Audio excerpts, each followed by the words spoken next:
दोस्तों, गौतम बुद्ध कैसे बने सन्यासी, उनको कहाँ से ज्ञान प्राप्त हुआ, आज हम इस वीडियो के माध्यम से जानेंगे। तो दोस्तों बने रहिए हमारे साथ। गौतम बुद्ध का जन्म एक राजा के घर पर हुआ। उनके पिता एक राजा थे। पिता ने ज्योतिषी को बुलाकर उनका भविष्य पूछा। उन्होंने कहा कि या तो ये सम्राट होगा या साधु होगा। एक तरफ देखा जाए तो एक सम्राट भीतर से साधु ही होता है। जब ज्योतिषी ने ऐसा कहा तो बुद्ध के पिता घबरा गए। उन्होंने सोचा मेरा बेटा साधु होगा, ये तो ठीक नहीं होगा। राजा ने पूछा कि कोई उपाय बताए, क्योंकि मैं चाहता हूँ कि राजा का पुत्र राजा ही बने।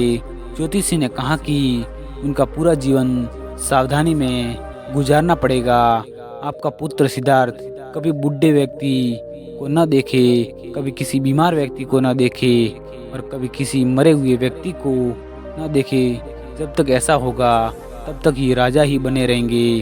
अगर ऐसा नहीं हुआ तो ये सन्यासी बन जाएंगे। राजा शुद्धोधन ने अपने पुत्र सिद्धार्थ के लिए बड़ा सा महल, अच्छे से अच्छा भोजन, दास दासिया और खाने पीने के और आदि वस्तुओं के ढेर लगा दिए। पिता ने पुत्र सिद्धार्थ को सुख सुविधाओं में इतना उलझा दिया कि उसको बाहर का संसार याद ही नहीं आया। शुद्धोधन ने समझ लिया कि इतना सुख सुविधाओं के आगे साधु बनने का प्रश्न भी नहीं उठता। वे निश्चित हो गए। राजा शुद्धोधन ने एकदम पक्की व्यवस्था कर रखी थी कि उनका पुत्र सिद्धार्थ कभी बूढ़े, बीमार व मृत व्यक्ति को न देखे, क्योंकि वे अपने पुत्र को खोना नहीं चाहते थे। सिद्धार्थ का जीवन ऐश्वर्य और सुख सुविधाओं में बीत रहा था। उनके जवान होने पर एक सुंदर कन्या यशोधरा से उनका विवाह हो गया। विवाह होने पर शुद्धोधन की आधी चिंता मिट गई। अब तो शादी हो गई, अब कहाँ जाएगा कि अब तो मेरा पुत्र बंधन में बंध गया है। अब उनको कहीं जाने का सवाल ही नहीं उठता। 1 वर्ष बाद बेटा का भी जन्म हो गया। उसका नाम राहुल रखा गया। अब राजा शुद्धोधन को पक्का विश्वास हो गया कि कहीं नहीं जा सकता। एक दिन सिद्धार्थ ने कहा कि पिताजी, आज तक मैंने अपनी राजधानी नहीं देखी, आपकी आज्ञा हो तो आज देख आऊं। राजा ने कहा कि हाँ, अवश्य जाओ और अपना शहर देख कर आओ। एक सारथी को भी साथ में भेजा गया कि जाओ और राजकुमार को राजधानी में घुमा फिरा कर लाओ। फिर भी राजा ने चारा और इंतजाम कर रखा था कि कहीं चूक ना हो जाए। सिद्धार्थ के लिए राजधानी के प्रमुख मार्ग खूब सजा दिए गए। फिर भी घूमते घूमते सिद्धार्थ ने थोड़ा उलटा मार दिया। वे उस मार्ग से गुजरने लगे जहाँ पर तैयारी नहीं थी। और आज उनको बहुत आश्चर्य हुआ कि जब पहली बार उन्होंने किसी बूढ़े आदमी को देखा, कमर झुकी हुई, पूरी चमड़ी लटक रही थी। वह परेशानी और धूप से बेहाल था। उसकी चाल बहुत धीमी थी। बुड्ढे की झुकी हुई कमर को देखकर सिद्धार्थ को एक झटका लगा और सारथी से उन्होंने पूछा, क्या मैं भी एक दिन बुढ़ा हो जाऊंगा? सारथी ने कहा कि हाँ राजकुमार, हर व्यक्ति के अंदर 3 अवस्थाएं आती हैं, बचपन, जवानी और बुढ़ापा। एक दिन तुम भी बुढ़ापे की अवस्था में जाओगे।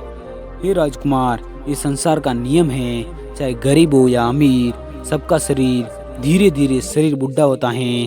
राजकुमार सोच में पड़ गया। सारथी ने रथ को आगे बढ़ाया तो कुछ दूरी पर बीमार व्यक्ति मिला जो लोगों से घिरा हुआ था। बीमार व्यक्ति को देखकर राजकुमार का मन बहुत दुखी हुआ। राजकुमार ने पूछा कि इसको क्या हुआ है? सारथी ने कहा, यह व्यक्ति बीमार है, इसलिए यह करा रहा है। इस संसार में दुख और सुख दोनों हैं।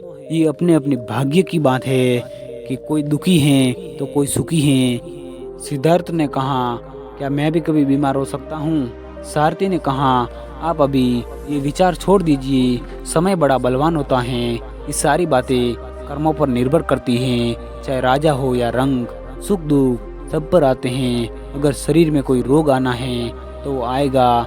ये सब सुनकर राजकुमार सोच में पड़ गया। सारथी ने रथ को कुछ आगे बढ़ाया तो 4 कंधों पर एक अर्थी को जाते हुए देखा। राजकुमार ने ऐसा पहली बार देखा था। उसने सारथी से पूछा कि ये क्या है? सारथी ने कहा कि आदमी मर गया है, जो व्यक्ति मर जाता है उसको शमशान भूमि में लेके जाते हैं, फिर वहाँ पर उसे जला दिया जाता है। राजकुमार ने कहा कि क्या सबको मरना पड़ता है? सारथी ने कहा हाँ, ये मृत्यु लोक हैं, जो जन्म लेता है उसे कभी न कभी अवश्य मरना है। तो इसका मतलब ये हुआ कि ठीक इसी तरह एक दिन मुझे भी मरना होगा, मुझे भी ऐसे ही जला देंगे, मेरे पीछे भी घर परिवार वाले रोएंगे, तड़पेंगे और जिस संसार को मैंने इकट्ठा किया है वह सारा का सारा मुझसे छूट जाएगा।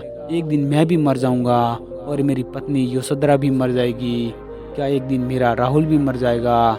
सारथी ने कहा हाँ राजकुमार, एक दिन मैं भी मरूंगा, आप भी मरेंगे, यशोधरा भी मरेगी और राहुल भी मरेगा, क्योंकि ये सब मरने के लिए ही पैदा होते हैं। उस रात सिद्धार्थ सो ना सके, सोच रहे थे कि संसार में इतना दुख है, रोग हैं, बुढ़ापा है और वैसे मैं खा पी कर कैसे जी सकता हूँ? नहीं, ऐसा मुझसे नहीं हो सकता।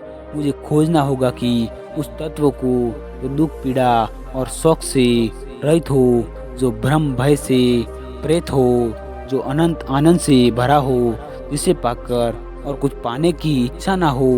सिद्धार्थ वैराग्य की शिखर तक पहुंच गए।